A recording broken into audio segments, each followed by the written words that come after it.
This channel does not promote any violent, harmful, or illegal activities. All content provided by this channel is meant for an educational purpose only. Cancer Healer Center, a new beginning.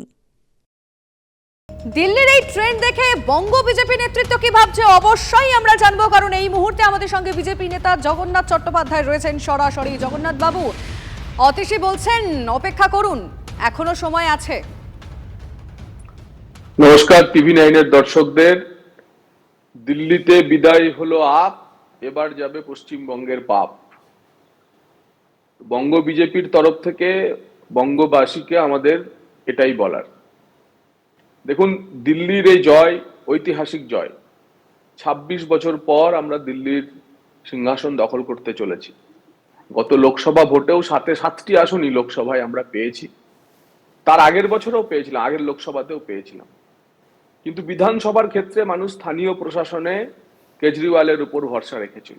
কিন্তু এবারের নির্বাচন যে ছিল, সেই নির্বাচন ছিল দুর্নীতি বনাম স্বচ্ছতার লড়াই। Modi model of good governance and Kejriwal model of bad গভর্নেন্সের লড়াই। সামান্য ফ্রিবিজ বা ডোল, সেই ডোল থেকে বেরিয়ে এসে জাতীয় স্বার্থে সামগ্রিক বিকাশের জন্য, উন্নয়নের জন্য, বিকশিত ভারতের লক্ষ্যে তার জয়। এবং একই সঙ্গে সাধারণ মানুষের মধ্যে সংগঠনকে এগিয়ে নিয়ে গিয়ে বিজেপি বুথ ভিত্তিক যে কৌশল রচনা করেছিল, যে মাইক্রো ম্যানেজমেন্টে, এবার আপ ব্যর্থ হয়েছে। এবং সর্বোপরি দেখেছেন যে কেন্দ্রীয় বাজেটে যে 12 লক্ষ টাকা আয়কর ছাড়, যা দিল্লির যে মিডল ক্লাস, সেই মিডল ক্লাস বরাবরই বিজেপির সঙ্গে ছিল। কিন্তু এবার সেই বিজেপির মিডল ক্লাসের সঙ্গে সঙ্গে দিল্লির যারা ধনী মানুষ, জাট সম্প্রদায়, পাঞ্জাবি, বাঙালি অধ্যুষিত কেন্দ্রগুলি, সব জায়গাতে, এমনকি 10টি মুসলিম ডমিনেটেড আসনগুলোর মধ্যে 6টা আপ জিতছে, আমরা 4টে জিতছি। ঝুগ্গি ঝোপড়ি বস্তি এলাকাতেও 9টি আসনে আমরা জিতছি। তো তার ফলে দিল্লির মানুষ ঠিক করেছেন যে মোদিজি যে কথা বলেছেন যে আয়ুষ্মান ভারত যেভাবে এরা আটকে দিয়েছে, আমরা বলেছিলাম কেজরিওয়ালের 5 লক্ষ টাকা আটকে না দিয়ে আমরা আরো 5 লক্ষ টাকা, 10 লক্ষ টাকার বীমা দেবো, আয়ুষ্মান ভারতটা আমরা রূপায়ণ করব। উড়িষ্যার মানুষ এই একই কথাতে ভরসা রেখেছে, মহারাষ্ট্রের বুঝতে পারছি জগন্নাথ বাবু, আপনি পরিষ্কার করে বললেন যে এটা দুর্নীতির সঙ্গে স্বচ্ছতার লড়াই, কিন্তু বাংলায় সেই দুর্নীতির সঙ্গে কেন বিজেপি লড়তে পারছে না? কারণ জনমোহিনী প্রকল্প তো এক্ষেত্রে আপেরও ছিল এবং তৃণমূল কংগ্রেসের তরফ থেকেও রয়েছে। তাহলে দুর্নীতি একটার পর একটা এই রাজ্য থেকেও সেখানে কেন লড়তে পারছে না?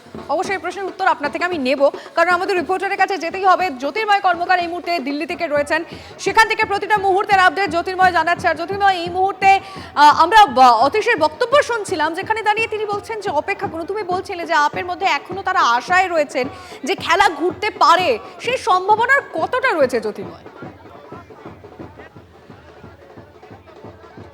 দেখো, কিছুক্ষণ আগেই কেজরিওয়ালের কেন্দ্রের রিপোর্ট আমাদের কাছে আসছিল। প্রথম রাউন্ডটায় কেজরিওয়াল পিছিয়ে ছিলেন, মোট 4টি রাউন্ড গণনা হয়েছে। পরপর যে শেষ 3টি রাউন্ড, সেই শেষ 3টি রাউন্ডে কেজরিওয়াল ক্রমশ এগোচ্ছেন, কিন্তু তার এগোনোর মার্জিন মাত্র 223টা ভোট। ফলত দুপক্ষের দড়ি টানাটানি কিন্তু ইতিমধ্যেই রয়েছে। কিন্তু যা ভাবাচ্ছে তা হচ্ছে গ্রেটার কৈলাস কেন্দ্র, যে গ্রেটার কৈলাস কেন্দ্রের অভ্যন্তরে রয়েছে আমাদের সিআর পার্ক, অর্থাৎ বাঙালি অধ্যুষিত এলাকা, সেই জায়গাতে বিজেপি এগিয়ে গিয়েছে। বারবার ধরে যে যাবতীয় এক্সিট পোল, বিজেপিও বারবার ধরে মেনেছে যে কোনো পরিস্থিতিতেই তাদের পক্ষে গ্রেটার কৈলাস জেতা সম্ভব নয়, কারণ সেখানে আপের যিনি দীর্ঘদিনের মন্ত্রী সৌরভ ভরদ্বাজ, তিনি যেভাবে কাজ করেছেন, মানুষের মধ্যে তার গ্রহণযোগ্যতা যেভাবে রয়েছে, সম্ভব নয়। আসছে কোনোভাবে যান্ত্রিক গোলযোগ হচ্ছে। জ্যোতির্ময়, আমি আসবো তোমার কাছে, কিন্তু আমি একবার চট করে নিউজ রুমে যেতে চাইবো রাজার কাছে। রাজা, সব থেকে ইন্টারেস্টিংলি এখনো পর্যন্ত আমাদের কাছে যে খবরটা এসছে, দিল্লির ভোটের ক্ষেত্রে তো বেশ কয়েকটা ফ্যাক্টর কাজ করে, মুসলিম ভোট এক্ষেত্রে অন্যতম একটা গুরুত্বপূর্ণ বিষয়। সেই সমস্ত এলাকায় যেখানে মুসলিম ভোট রয়েছে, বিজেপি এগিয়ে রয়েছে। মানে আমরা একটা আশা করেছিলাম কংগ্রেস হয়তো কোনোভাবে, বা আমরা আলোচনাও করেছিলাম হয়তো সেই ভোটটা পেতে পারে, যেটা আপের দখলে এতদিন ছিল, কিন্তু বিজেপি এগিয়ে গেল রাজা। হ্যাঁ, তারপরে কংগ্রেসকে দেখো, এখানে তোমার দেখতে হবে নর্থ ওয়েস্ট দিল্লি যদি দেখো, সেখানে অদ্ভুতভাবে মানে 66% পোলিং হয়েছে। আবার সাউথ ওয়েস্টের ক্ষেত্রে 56 হয়েছে, মানে সেটা 62 পয়েন্ট সামথিং হয়েছে। সেটাও দিল্লির ভোটের ক্ষেত্রে খুব খারাপ নয়, যথেষ্ট। ওই 63% মতো এবার টোটাল মানে অ্যাভারেজ পোলিং হয়েছিল। এবার কিন্তু ওইভাবে দেখলে হবে না, দেখতে হবে যে মূল লড়াইটা ছিল যে দিল্লির আপের হাতে সেফ, নাকি আপের হাতে সেফ নয়। দিল্লির মানুষের বড় অংশ এখনো পর্যন্ত তার ট্রেন্ড তারা মনে করেছেন না এবার একটা পরিবর্তন দরকার। দ্বিতীয় কথা, এই সংঘাতটা শুধুমাত্র আবগারি লড়াই থেকে শুরু হয়নি। দিল্লির যারা বিউরোক্র্যাট, যারা দিল্লির সরকারের প্রশাসন চালাবেন, তোমার মনে আছে নিশ্চয়ই, তাদের নিয়ন্তা কে হবে, দিল্লির সরকার হবে না কেন্দ্রের সরকার হবে, এইটা নিয়ে একটা সংঘাত হয়েছিল। সেই সংঘাতে কিন্তু সুপ্রিম কোর্ট বলেছিল না, এই রাষ্ট্রটা দিল্লির সরকারের হাতে থাকা দরকার। তখন স্টেটহুডের ডেফিনিশন দিয়েছিলেন অমিত শাহ লোকসভার মধ্যে দাঁড়িয়ে, এবং তিনি কিন্তু সেটাও একটা বিরাট সংঘাত হয়েছিল। তারপরে পার্লামেন্টে বিল এনে তারা যে আইন করলেন, যে আইন করলেন সেটা হচ্ছে যে দিল্লিতে যারা বিউরোক্র্যাট আইএস আইপিএস থাকবেন তাদের নিয়ন্তা, তাদের স্যালারি গ্রেড, তারা কে কোথায় পোস্টিং পাবেন, একেবারে এই বিষয়গুলো খুবই গুরুত্বপূর্ণ হয়ে দাঁড়াচ্ছে। রাজা, অবশ্যই আমরা এগুলো নিয়ে আলোচনা করব। জগন্নাথ বাবু কিছু বলতে চাইছেন, অবশ্যই আপনাকে বলার সুযোগ দেব, আপনি বলবেন, কিন্তু তার আগে আমাদের দর্শকদেরকে আরেকবার নম্বরটা দেখিয়ে নিতে হচ্ছে, কারণ কে কোথায় কত আসনে এগিয়ে রয়েছে, এখন অব্দি ট্রেন্ড কি বলছে। সরাসরি দিল্লি থেকে সেই বাস আমাদের কাছে এসেছে, সেই বাসে করে দেখে নেব কত নম্বর তারা নিয়ে এলো। কিন্তু চট করে আমরা দেখে নিই, নরেন্দ্র মোদী অর্থাৎ বিজেপি এই মুহূর্তে এগিয়ে গিয়েছে 40টি আসনে, আপডেট এই মুহূর্তের আপডেট।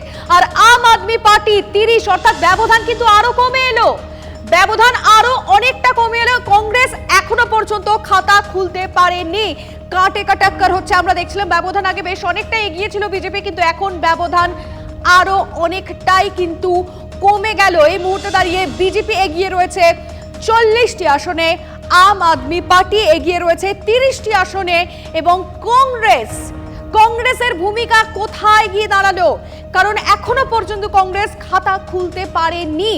যে আঞ্চলিক দল হিসেবে গোটা দেশের কাছে নজির গড়েছিল আম আদমি পার্টি, তারা হ্যাট্রিক কি করতে আদৌ পারবে এবার দিল্লিতে?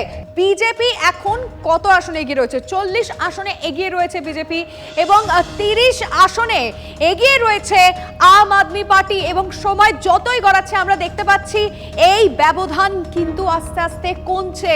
শুরুর দিকে আমরা দেখছিলাম প্রায় 50-এর দিকে এগিয়ে গিয়েছিল বিজেপি, কিন্তু আবার বেশ খানিকটা পিছিয়ে 40-এ এলো, এবং আম আদমি পার্টি যে বেশ খানিকটা পিছিয়ে ছিল সেটা এগিয়ে গিয়ে 30-এর ঘরে এলো, এবং কংগ্রেস এখনো পর্যন্ত খাতা খুলতে পারেনি।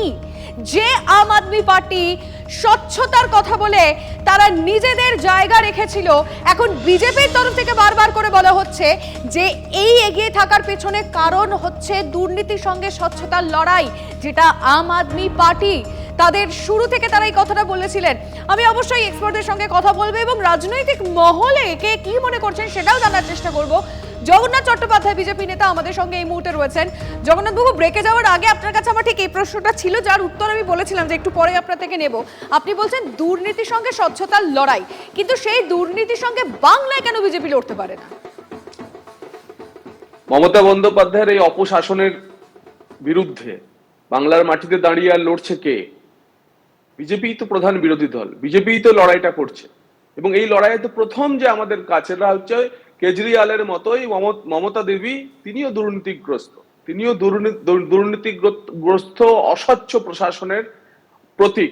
তার বিরুদ্ধেই তো আমাদের লড়াই। দেখুন, মানুষ যে সময়তে ঠিক করে যে ঝেঁটিয়ে কাউকে বিদায় করব, তখন এই কেজরিওয়ালের দশাই হয়, আপের দশাই হয়। পশ্চিমবঙ্গের বাঙালিরাও একেবারে সেইভাবেই মুখিয়ে আছে। আপনি বলছেন তাহলে বাংলার মানুষকে বোঝাতে কোথাও ব্যর্থ হচ্ছে বিজেপি? আমরাই বোঝাচ্ছি, এবং বাংলার মানুষও তৈরি হয়ে আছে। 26-এর নির্বাচনে আপনারা দেখবেন যেভাবে কেজরিওয়াল বাসে মহিলাদের বিনা পয়সায় যাতায়াত, 200 ইউনিট অব্দি বিদ্যুৎ বিল, 2100 টাকা অব্দি দেখা যাক 2026-এ বাংলার মানুষ আপনাদের কথা বুঝতে পারে কিনা। যেভাবে বলছেন যে দিল্লির মানুষ বুঝতে পেরেছেন, আমি ঝন্টু বাবুর কাছে ঠিক এই কানেকশনটা ধরে, মানে এই লিঙ্কটা ধরে জানতে চাইবো, বাংলার মানুষকে তাহলে কি বিজেপি বোঝাতে পারছে না? যেখানে বলছেন দুর্নীতির সঙ্গে স্বচ্ছতার লড়াইয়ের ফলাফল দিল্লিতে দেখা যাচ্ছে, এটা জগন্নাথ বাবু বলছেন যেটা। না, দেখুন, জগন্নাথ বাবুই কিন্তু স্পষ্টভাবে বুঝিয়ে দিলেন যে দুর্নীতির প্রশ্নে দিল্লিতে বেশি তারা কনসেন্ট্রেট করছেন, পশ্চিমবঙ্গে নয়। ওই যে শুরুতে বলেছিলাম, এই রাজ্যের বিজেপি ছেঁড়া ছাতায় নিজের শরীরটা ঢাকতে চাইছে, এবং কার্যত দিল্লির হেডমাস্টার মশাইয়ের উপরেই পরগাছা হিসাবে নির্ভর করছে। কারণ যদি দুর্নীতির একটা মুখ হয় কেজরিওয়াল, তাহলে আমি বলবো সর্বোচ্চ মুখটাই হচ্ছে ভারতবর্ষে এই মুহূর্তে আঞ্চলিক দল তৃণমূল কংগ্রেস।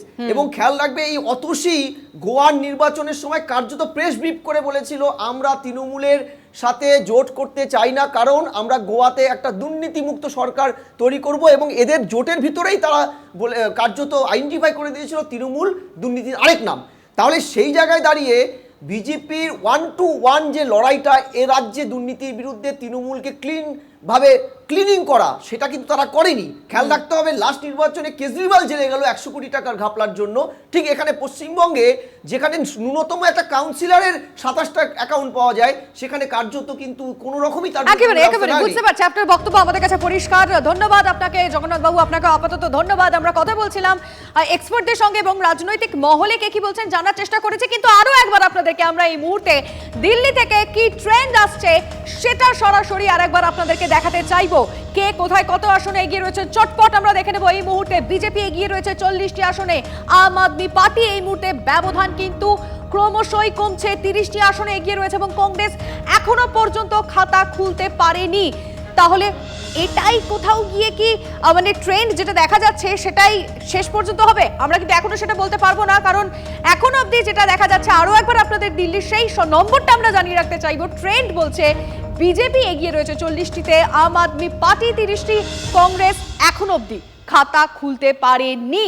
আমাদের নজর রয়েছে দিল্লির দিকে, প্রায় 11টা বাজতে যায়, এরপর কি হবে, রাজনৈতিক মহলে কে কি বলছেন, সব দিকে নজর রাখছে TV9 বাংলা।